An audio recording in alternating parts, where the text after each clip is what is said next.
আমার কাছে আমার সবচেয়ে বড় প্রজেক্টের নাম আমার সন্তান। ওদেরকে সময় দেওয়ার পর যদি সময় থাকে বাকি সব, আর না হলে নাই, শেষ। আমি যখন সৌদি আরব থেকে সৌদি আরবে কাজের অফার পাই, ইসলামিক সেন্টারে কাজের অফার পাই, তখন আমাকে তারা বলেছিল এত স্যালারি, এই সুবিধা ওই সুবিধা। বললাম রাখো তোমার সুযোগ সুবিধা, ফ্যামিলি আমার সাথে রাখা যাবে কিনা সেটা বলো। ও যে দেখা যাবে।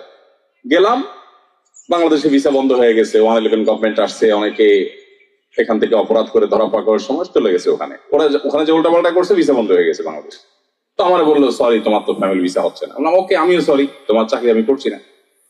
তুমি আমার চাকরি কত লাখ রিয়াল দিবা, কোনো লাভ নেই। আমি ডাল ভাত খাবো, আমার ফ্যামিলি, আমার বাচ্চা আমার প্রতিদিন আমি দেখতে হবে ওকে, আমি তাদেরকে চোখে চোখে রাখতে চাই।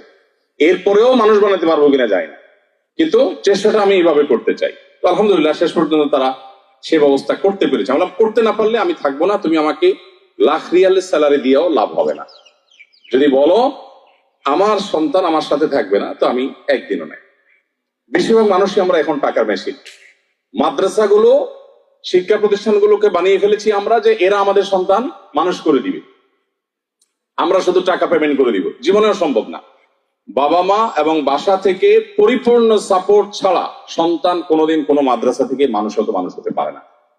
রেয়ার কেস, যদি হয় সেটা খুবই ব্যতিক্রম। এই জন্য আমাদের সন্তানদেরকে আমাদের সময় দিতে হবে।